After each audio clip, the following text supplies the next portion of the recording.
নমস্কার, আপনারা দেখছেন ঈশান বাংলা খবর, সঙ্গে রয়েছি আমি চন্দ্রিমা। প্রথমেই সংবাদ শিরোনাম। সম্পন্ন হলো নিযুক্তি পরীক্ষা, পরীক্ষার্থী 7,38,000।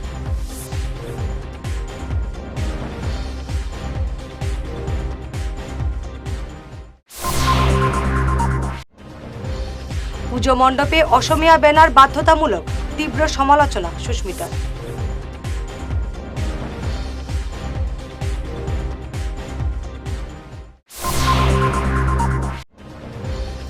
সব পুজো কমিটিকে আর্থিক সাহায্য ঘোষণা মুখ্যমন্ত্রীর।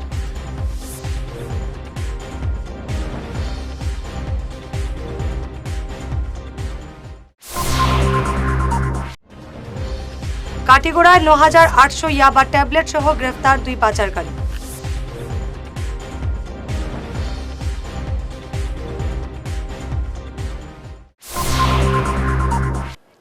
এবারে বিস্তারিত ঈশান বাংলা খবর।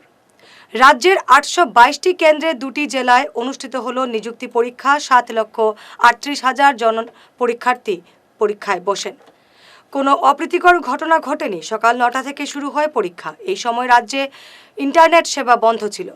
শিলচর সহ বরাকের বিভিন্ন পরীক্ষা কেন্দ্রে সুষ্ঠুভাবে সম্পন্ন হয় পরীক্ষা। প্রতিটি দুর্গাপুজো কমিটিকে আর্থিক সাহায্য করবে রাজ্য সরকার, একথা ঘোষণা করেছেন মুখ্যমন্ত্রী হিমন্ত বিশ্ব শর্মা। আর্থিক সাহায্যের জন্য প্রতিটি পুজো কমিটিকে জেলা শাসকের সঙ্গে যোগাযোগ করার জন্য মুখ্যমন্ত্রী আহ্বান জানিয়েছেন। শুধু বিহু এবং দুর্গাপুজো কমিটিকে নয়, আগামী ভাওনার সময়ও সরকার আর্থিক সাহায্য করবে বলে ঘোষণা করেছেন। এইবাৰ আমি সিদ্ধান্ত লৈছো যে প্ৰতিখন দুৰ্গা পূজা সমিতিকো ৰাজ্য চৰকাৰে বিত্তীয় সাহায্য আগবঢ়াব। আমি বিহুৰ সময়তো বিত্তীয় সাহায্য আগবঢ়াও, দুৰ্গা পূজাতো বিত্তীয় সাহায্য আগবঢ়াম, আৰু কেইদিনমান পিছত ভাওনাৰ সময় আমি ভাওনাতো বিত্তীয় সাহায্য আগবঢ়াম। অৰ্থাৎ ৰাজ্য চৰকাৰে অসমৰ প্ৰতিটো উৎসৱৰ সময়ত আমি একেলগে জনসাধাৰণৰ লগত যাতে উৎসৱ পালন কৰিব পাৰোঁ, তাৰ বাবে আমি এনেবোৰ নতুন আঁচনি আৰম্ভ কৰিছোঁ। আৰু এই আঁচনিসমূহে নিশ্চিতভাৱে আমাৰ চৰকাৰখনক ৰাইজৰ ওচৰলৈও লৈ গৈ আছে।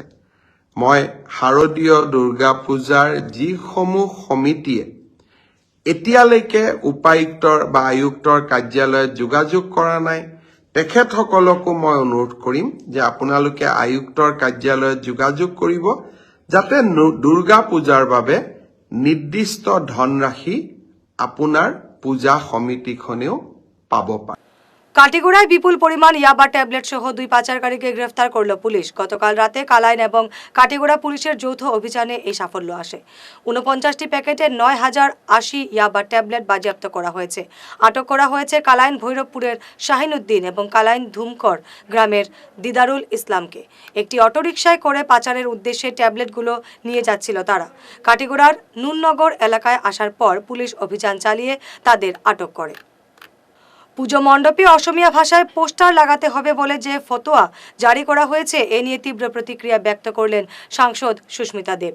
তিনি বলেন, পুজো কোনো সরকারি কর্মসূচি নয়। এভাবে একটি ভাষা পুজো কমিটির উপর চাপিয়ে দেওয়া সম্পূর্ণ অসাংবিধানিক। সুস্মিতা আরও বলেন, বিজেপি সরকার এসব কর্মকাণ্ডে বিভাজনের রাজনীতি শুরু করেছে।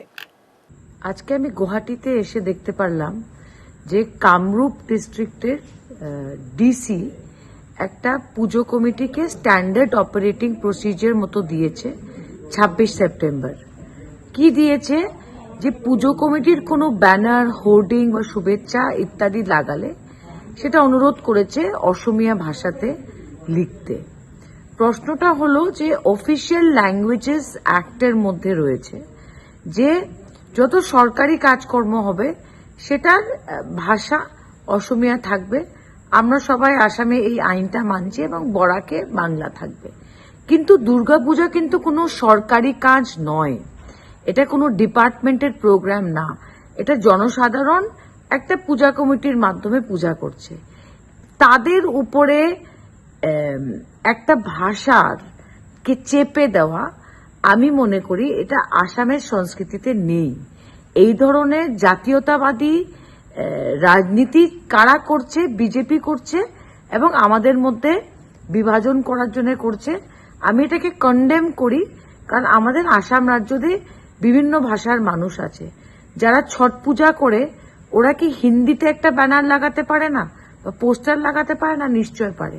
So this kind of petty divisive politics of the BJP should stop. আর একজন অফিসার কেন কোনো পূজা কমিটিকে বলবে কোন ভাষায় কি পোস্টার লাগাতে? এটা একদমই আনকনস্টিটিউশনাল আর ইলিগাল।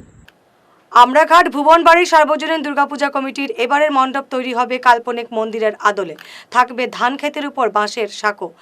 আজ এক সাংবাদিক সম্মেলনে পুজো কমিটির কর্মকর্তারা এবারের পুজোর প্রস্তুতি নিয়ে বিস্তারিত তুলে ধরেন। উপস্থিত ছিলেন পুজো কমিটির উপদেষ্টা সাংবাদিক বিক্রম বিজয় দাস, প্রবেন্দ্র চন্দ্র দাস, নিহার দাস, সভাপতি লালামোহন দাস, সম্পাদক সঞ্জীব দাস প্রমুখ। আসন্ন শারদীয় দুর্গোৎসব উপলক্ষে ভুবনবাড়ি সার্বজনীন দুর্গাপূজা কমিটির পক্ষ থেকে আমি আপামর জনসাধারণকে আমন্ত্রণ জানাচ্ছি। আমরা এই বছর ভুবনবাড়ি সার্বজনীন দুর্গাপূজা বিভিন্ন ধরনের অনুষ্ঠান এবং দর্শকদের উপহার দেওয়ার আমরা চেষ্টা করছি। আমাদের যুবকদের উদ্যোগে বা এখানে আমাদের এই কাল্পনিক একটি মন্দিরের আদলে মণ্ডপ তৈরি হচ্ছে, থাকবে আলোকসজ্জা। এদিকে আমরা এইবার একটা স্পেশাল আমরা ব্যবস্থা নিয়েছি যে ধান ক্ষেতের উপরে একটা ব্রিজ, যে ব্রিজটা এই অঞ্চলে প্রথম একটা আলাদা একটা মানে ভক্তদের আকর্ষণ করবে বলে আমি আশা প্রকাশ করছি। এছাড়া আমাদের এই আগামী মহালয়ার দিন এই ব্রিজ উদ্বোধন হবে এবং আমরা দর্শনার্থীদের আহ্বান জানাচ্ছি যারা যারা এই অঞ্চলের তারা এই ব্রিজ মহালয়া উপলক্ষে আসতে পারবেন এবং দর্শন করতে পারবেন। এছাড়া আমাদের ষষ্ঠীর দিন আমাদের মণ্ডপ উদ্বোধন করা হবে। সপ্তমী, অষ্টমী, নবমী, দশমী, সপ্তমী, অষ্টমী, নবমী পর্যন্ত আমাদের বিভিন্ন অনুষ্ঠান থাকবে এবং স্পেশাল আমাদের বিজয়া দশমী উপলক্ষে আমাদের এখান থেকে বিরাট এক শোভাযাত্রা আমরাঘাট বাজার হয়ে গিয়ে বিসর্জন ঘাটে আমরা মায়ের প্রতিমা বিসর্জন করব। তো আমি আপামর জনসাধারণ তথা ভক্তপ্রাণ সকল নাগরিকদের আহ্বান জানাচ্ছি আপনারা আসেন এবং আমাদের এই দুর্গোৎসব আমরা সকলে মিলে উপভোগ করি, এই আহ্বান জানাচ্ছি। এবারে ঈশান বাংলা বিরতি।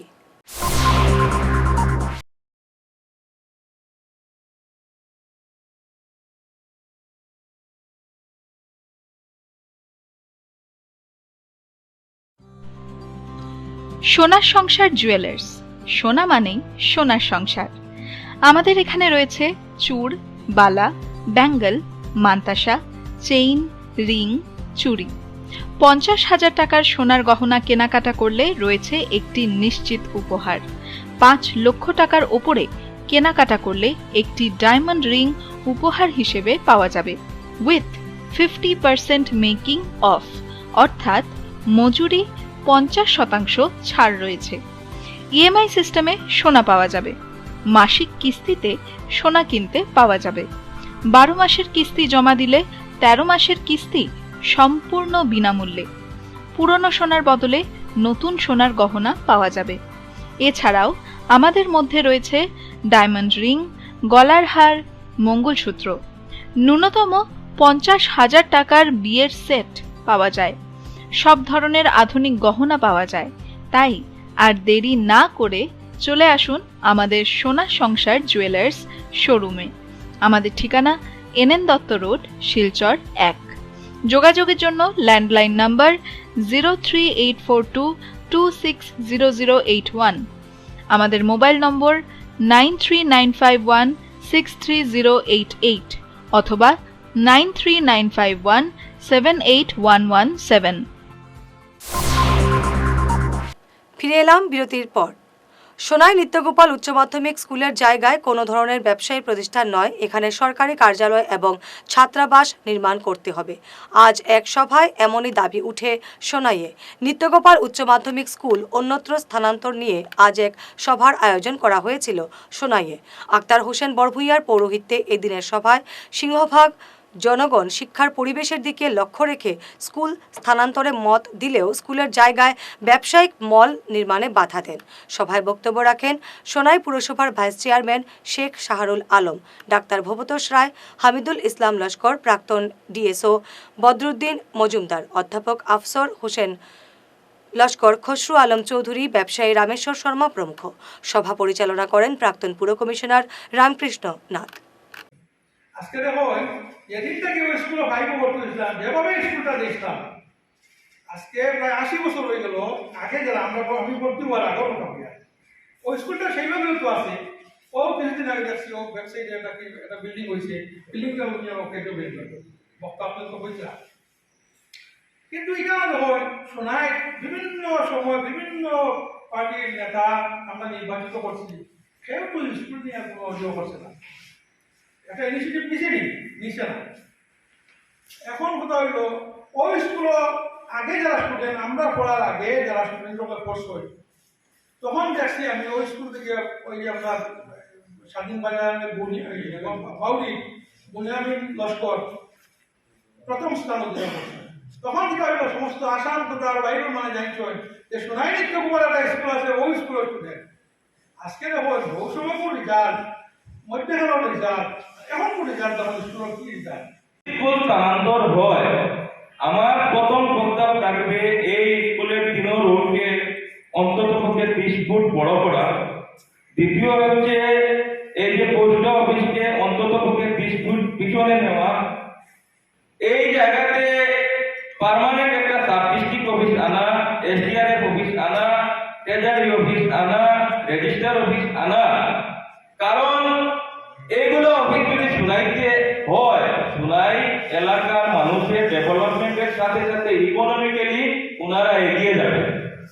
আমাদের সোনাইতে প্রায় সময় দোকানদাররা বলেন দোকানদারি হচ্ছে না।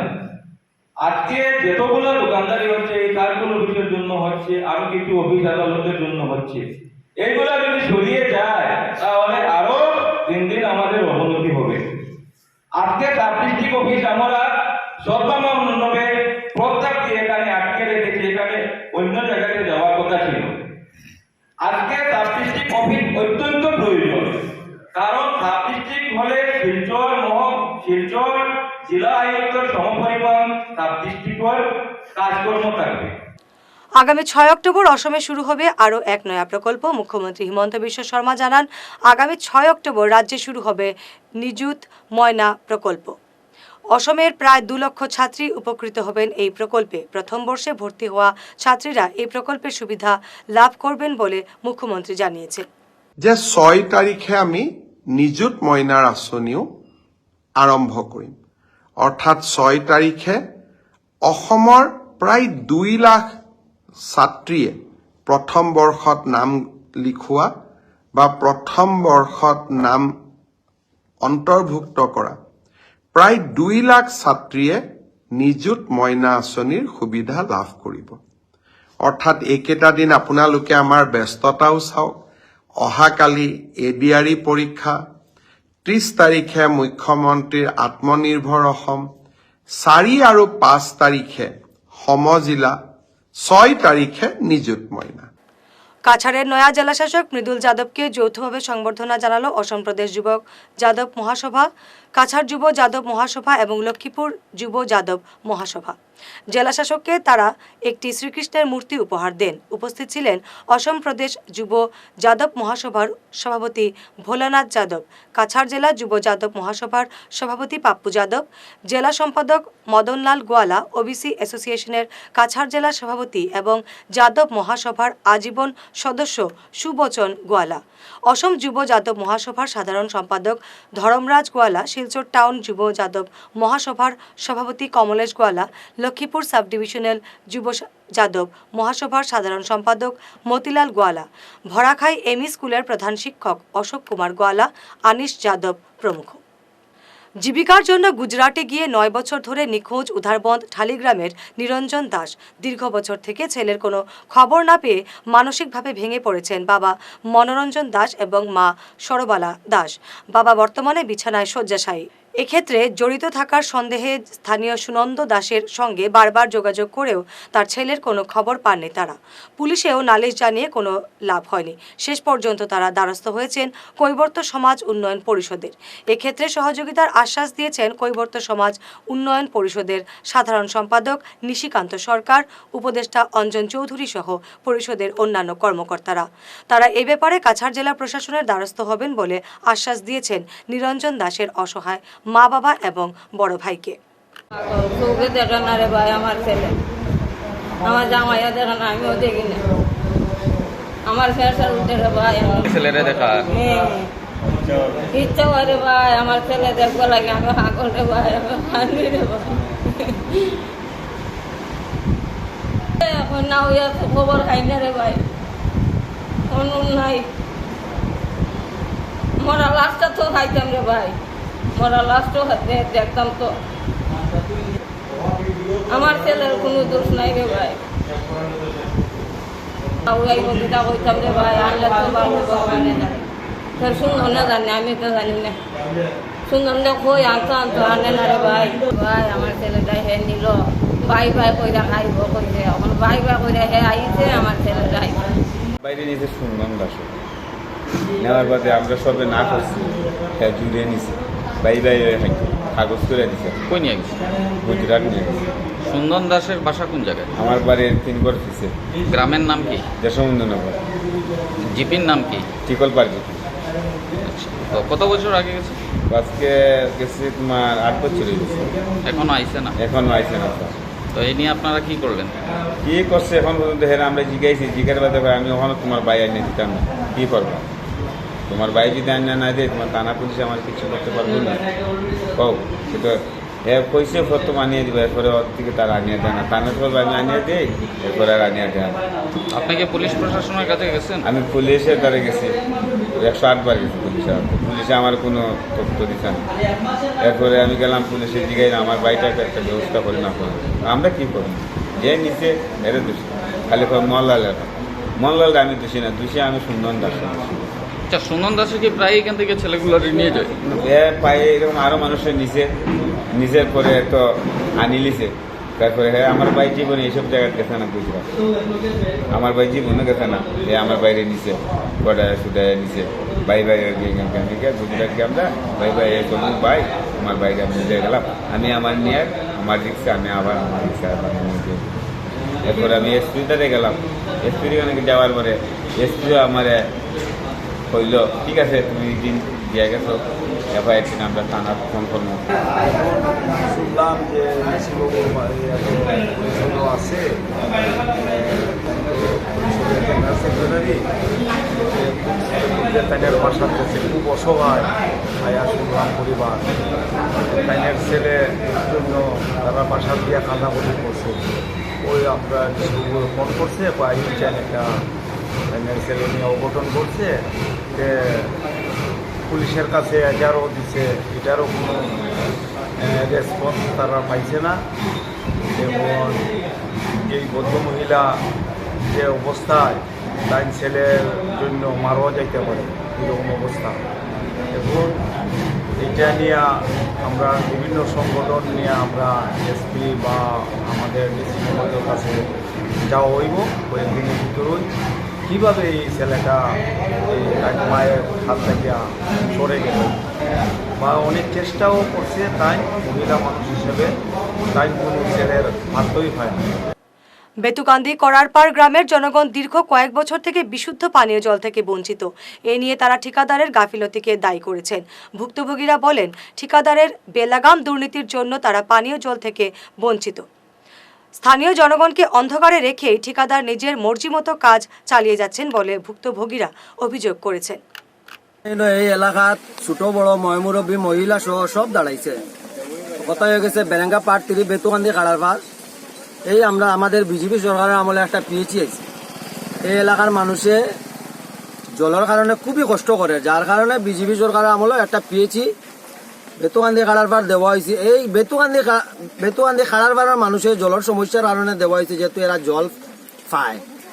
আজকে বেরেঙ্গা পাট 30 যেটা আইছে পিএইচি, এটা নিয়ে পৌর কাজ চলে। আর পাট 3 মানুষে কোনো পিএইচির জল পাইপ বাইলাইন সুইলাইন এটা কিচ্ছু পান না। এই ডাইনে বাউে যেটা যে ঠিক পিএচির ভাষে ডাইনে বাউে যেটা গল্লি এটা গল্লিত কোনো পিএচির কোনো লাইনও ঢুকে না। কিছু কিছু দুষ্কৃতি হলে কইছে যে তুই এটা খালি কমপ্লেন মুখে খালি শোনা যায় যেহেতু কে বা কারা কমপ্লেন করছে। আজকে আমরা 1 মাস 1.5 মাস থেকে খালি কমপ্লেনের বাড়ছে আর যেহেতু কমপ্লেনটা আয় না খেনে এই বেতন দিয়ে খাড়ার বার যেটা ল্যান্ড আছে এই ল্যান্ডের মধ্যে 26 থেকে 30টা পরিবার আছে। সংবাদ শেষ করার আগে শিরোনাম আরো একবার। সম্পন্ন হলো নিযুক্তি পরীক্ষা, পরীক্ষার্থী 7,38,000।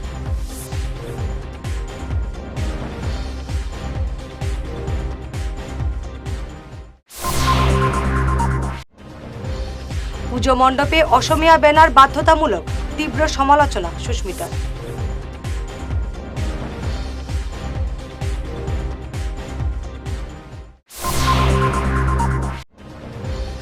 সব পুজো কমিটিকে আর্থিক সাহায্য ঘোষণা মুখ্যমন্ত্রীর।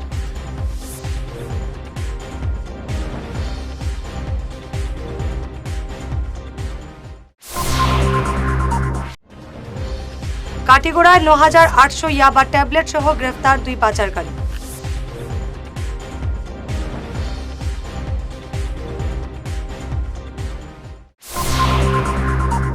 আজকের মতো ঈশান বাংলা খবর এ পর্যন্তই। নমস্কার।